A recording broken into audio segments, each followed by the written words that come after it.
Yo, I almost did not make the show. I had to get a drink. Not the drink you thinking that we would drink for we'll talk, but it's Friday, and the main question I gotta ask is, are you ready for the weekend? Um, Big Phil here, and welcome to I think this is the third show called Are You Ready for the Weekend? Am I ready for the weekend in terms of the busy week I had at work? Of course I am. Of course I am. But am I ready for football? Yes and no. I can tell you why. Ah, but before we get into why, I want to show you guys some shoes that I just bought. So hold a sec.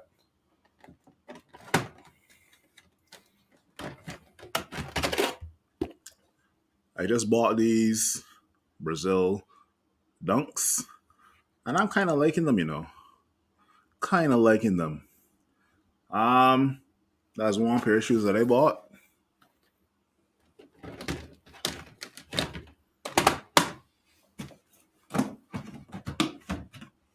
And then I decided to take a risk and buy these shoes. Don't judge me, but I decided to buy these SB Dunk eBay shoes, or they used to be eBay Sandy Bodecker shoes. I bought them. I'm gonna see when I could wear them and how I could wear them. But anyway, this is not about shoes. I just decided to let you guys know what type of shoes I bought. So let me get back to the program. Oh, left them open for now. Right. Am I ready for the weekend? Yes, I am.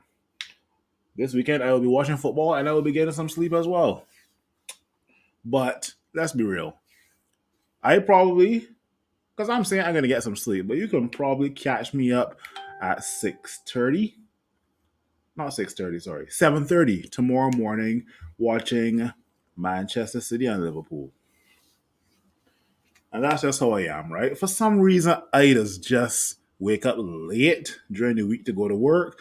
And then for some reason on the weekend, I just always be up early. I don't know why. But it is what it is. Um, it's cold as hell here in Canada. It's cold. Very cold. Probably 0 degrees right now. And I will not be going outside, I can tell you that for sure. But what are we going to talk about tonight? Um, Everton charges, possibly Spurs, Chelsea, and Manchester City.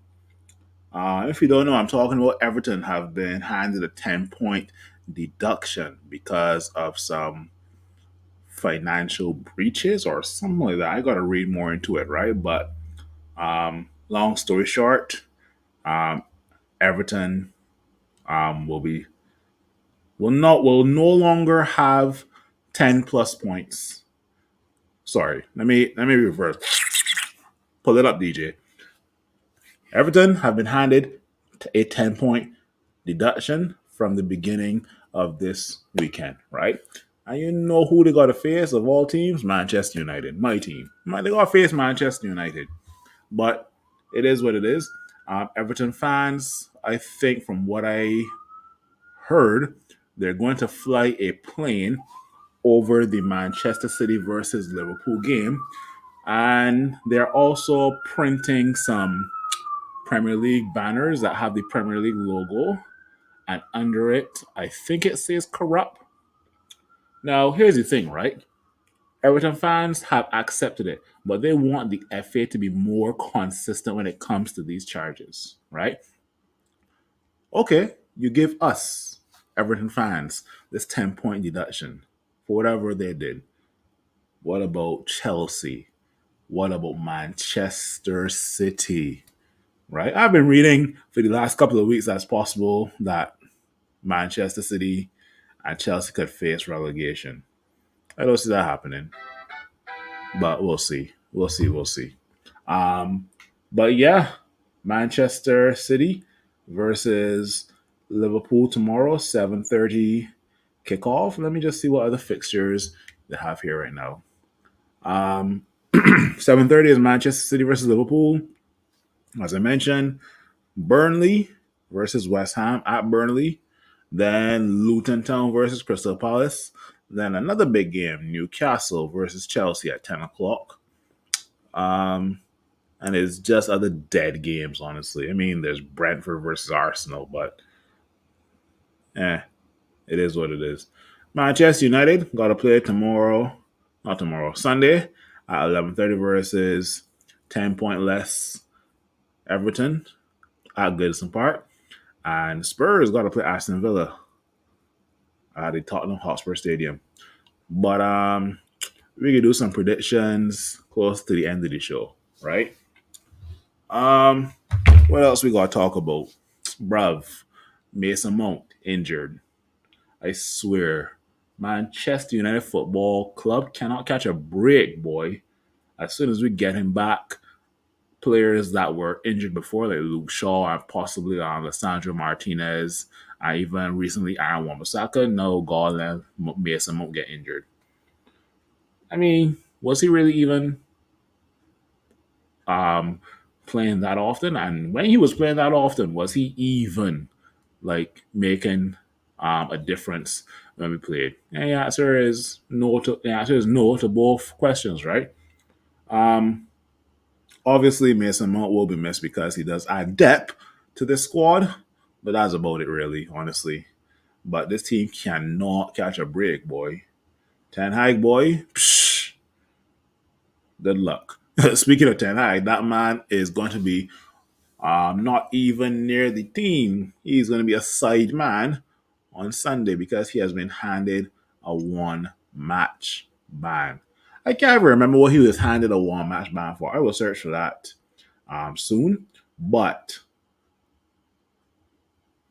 I just read today that he was handed a one match ban.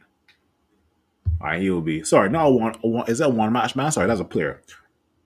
Whelan come again. Ten Hag will have a touchline ban. He will have a touchline ban this weekend versus Everton, right? I cannot remember what it's for, but we will be without our manager versus Everton, right? So that game should be really interesting because Everton right now they had 10 points deducted, and now we don't have a manager for Sunday, right? So it is what it is, right? Um, what else we could talk about now? Talk about Mason Mount injured. Talk about Ten Hag touchline ban. Marcus Rashford will be we will be without Marcus Rashford versus Galatasaray in the Champions League. Um, it's not one of those oh dear moments, right?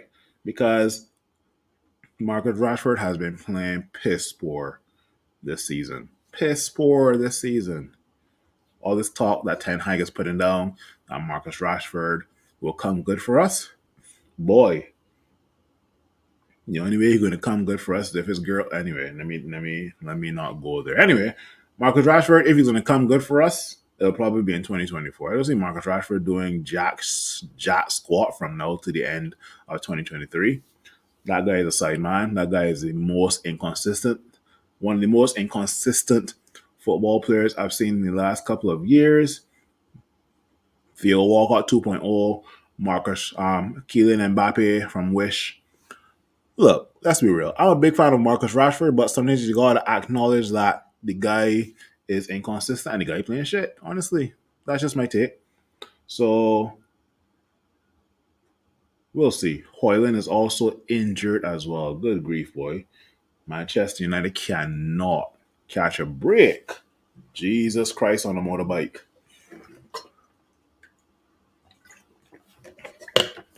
Um, what else we could talk about now? Um, yeah, no more international football for the next 4 months, and I'm kind of glad because let's be real. What else is there to do during international football? Do you get out of your bed to go and watch any international football? No, you don't. But speaking of international football, congrats to Jamaica for beating Canada. And I live in Canada, but Caribbean home drums beat first, right? But congrats to Jamaica for beating Canada 3-2 in Canada. Canada's a garbage team, though. Just let you know, garbage team at soccer. Um, but yeah, I digress. International football, not my forte. Most people would just tune in to watch international football when it's Euros, and I'm not talking about qualifiers. I'm talking about actual Euros. So Euros, World Cup, maybe Copa America, maybe Gold Cup, but that's about it, honestly, right? So yeah. Oh, I saw some drama: Argentina versus Brazil. Anybody want to talk about that? What really happened though? I just saw um Emmy Martinez looking to go into the crowd and share some licks. Saw some police beating some fans. It's beer pandemonium out there. I saw somebody dropped a quote from Lionel Messi. But yeah, there's pandemonium prior to the Brazil Argentina game. Some fights broke out in the stands, and I think the match was called off. Can't remember. Well, guys, this week has been busy at work. I haven't been following much football, but I just been skimming through football um, headlines and what's not, right? So yeah, um, but let me know in the comments what you guys thought about the whole Argentina Brazil fiasco. Let me know what you think of Ten Hag serving a touchline ban. Let me know what you think about the charges versus um, Everton, and if possible, do you think Manchester City, Chelsea, and even Spurs could get some charges against them as well? Um, yeah, let me see what other football topics we could have for right now. Apparently, Rafael Varane might be off to Bayern Munich. Is he one of the guys I would like to get rid of at Manchester United? Yes. Yes, yes, yes. Um, I was always told years ago, years ago, the best ability is availability, right? And Rafael Varane hasn't been available much, let's be real, since he signed for Manchester United, right? Um, Actually, let me take that back. During Ten Hag's first season, Rafael Varane played quite a few games, but he was also out for some as well due to injury. Rafael Varane this season has seen some games, but not the amount similar to last season, right? And if it's heading down that road, and the older he gets, the more injury prone he gets, then he has got to go. I'm sorry. So if Bayern Munich do want Rafael Varane in January, will that be a smart move? It will be a smart move if we bring in two more centre backs, maybe Tapsoba and Todibo, maybe. That would be a smart move. But other than that, I would not get rid of Rafael Varane as yet because we left with Larry Maguire and Victor Lindelof.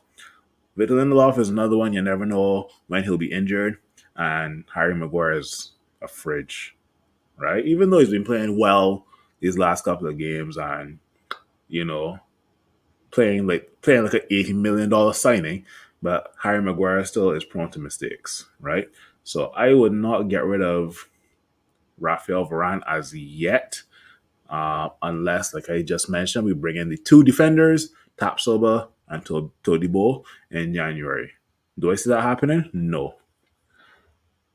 What else? Yo, it's funny. It's funny. Here we're going on. My coworker sent me. He's also a Manchester United fan. He saw some news on the Manchester Evening News where it says that we are linked with Maldini, Paolo Maldini, to be our sporting director, and I just had a laugh. I just had a laugh because the chances of us prying away an AC Milan legend currently working at AC Milan from Italy, no. No, no, no, no, no. If he does that, he's just coming for the money, honestly. Obviously, he'll give his input and try to shed some light be influential in some decisions when it comes to football for Manchester United. But let's be real, he's only coming. His main priority is money. We'll have to pay him a wash pile of money for him to come here. AC Milan legend Paolo Maldini leaving AC Milan to come and work for Manchester United. I don't see that happening. I don't. Right? Um. Yeah. Let me get back to these weekend predictions. Right? Let me load the live score app here. All right, first game kicking off at 7:30. Manchester City versus Liverpool. Boy, and it's being played at Etihad. This should be quite an interesting game, I must say. It's going to be interesting. Um, I say in 2-2. 2-2, yeah. Liverpool 2, Manchester City 2. Burnley and West Ham. And it's being played at Burnley. I can say one love to West Ham. One love. Luton Town and Crystal Palace. Anybody see what Luton Town Stadium look like? And it looked like somebody's backyard. But anyway, Luton Town and Crystal Palace. I guess say Crystal Palace 3, Luton 0. Now, Newcastle and Chelsea. Chelsea catching a little bit of form, and Newcastle has been doing, let's say, better than Manchester United this season. They've been playing well, though. They have been. Newcastle versus Chelsea. Um, this may be Newcastle 3, Chelsea 1. If not, I can see a 2-2 draw as well, too. But my first prediction will be a Newcastle 3, Chelsea 1. It's being played at St. James Park. Next fixture, Nottingham Forest and Brighton Munich. Boy, this slap us up early in the season. Nottingham Forest, Nottingham Forest and Brighton Munich, or Brighton Hove Albion. Brighton is not in the best of form, but then again, neither is Nottingham Forest. I could see, this will be an upset, you know. I see Nottingham Forest 2, Brighton 1. Sheffield United, and then Bournemouth, Jason Bournemouth FC. Sheffield United and Bournemouth. This is a dead match, but still gonna make some sort of prediction. I said 2-0 to Bournemouth. And then last game on Saturday, Brentford and Arsenal at Brentford, right? Um, yeah, Arsenal in better form. I would say 3-1 to Arsenal. But hopefully I'm wrong. Let me shift over to Sunday. I can predict our game last. Tottenham and Villa at 9 o'clock. Uh, Tottenham and Villa. Villa's in form and Spurs are riddled with injuries, boy. So, but it's being played at Tottenham Hotspur Stadium and versus Villa on the road. Boy, this could be. I could give it to Spurs to edge it. But wait, is James Madison back? I gotta check that. If James Madison is back, then I see Spurs 2, Villa 1. If James Madison is not back, then I see Villa 3, Spurs 2. I gotta ask if Christian Romero is back as well, because if Eric Diarrhea is in back, then Spurs gonna hold some licks. And then last game, Everton versus Manchester United at Goodison Park. I, obviously as a Manchester United fan, will love a win. So I guess say comfortably, this could be a 2-0 to Manchester United, but you never know. The way we have been playing this entire season, I would not be surprised if Everton beat us. If Everton do beat us, it'll probably be 2-0 to them, right? So I think Hoyland is out. Rashford is rubbish. Anthony is rubbish. Bruno is rubbish. Scott McTominay, he's probably the only guy. Scott McTominay is our top scorer for the season. I think so. Yeah. Yeah. If Everton do beat us, it'll be 2-love or 3-1, right? But if we do beat Everton, it'll be 2-love to us, right? But yeah, that's it. That's it, man. So those are my predictions. Let me know what you guys think. Um, yeah. Once again, am I ready for the weekend from a footballing perspective? Sure. I am always ready for the weekend. Um, and then also, am I ready for the weekend because this week was busy? Of course. I'm always ready for the weekend. I don't know anybody who is not ready for the weekend unless you got plans with like an ex girlfriend or you moving or some BS or you got a pack to go somewhere. I don't know, man. I'm always ready for the weekend. Um, President Shad, welcome, my brother. About to end the show in about I don't know. What time is it now? 6:46. I give it another 5-10 minutes. President Chad is saying, Phil, I'm taking that bet. United 2-0 winners. Yeah, fair enough. But at the end of the day, our front line only got one goal between them.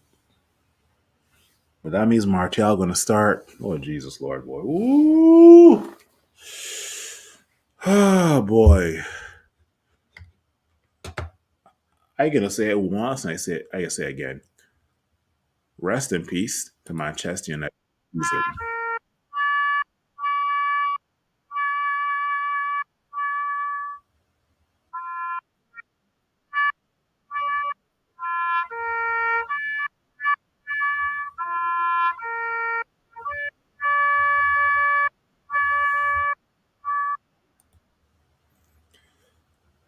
Yeah.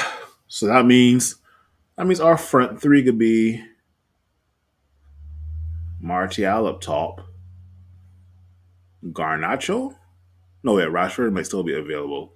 So Garnacho or Rashford on the left.